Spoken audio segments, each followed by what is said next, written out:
Welcome to Dutch Opener's series of instructional videos. In this video, we will show you how to properly install and remove a roll pin from a universal opener.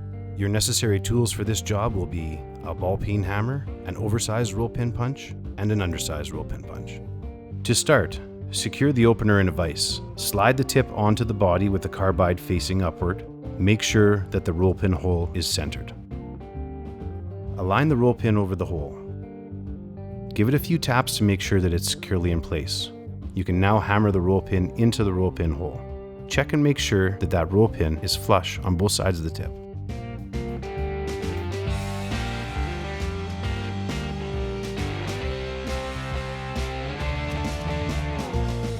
And now to remove the roll pin.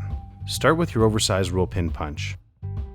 Align it on the roll pin, hammer it until the roll pin punch butts up against the body. At this point, switch over to your small roll pin punch and continue to hammer the roll pin through the remainder of the body.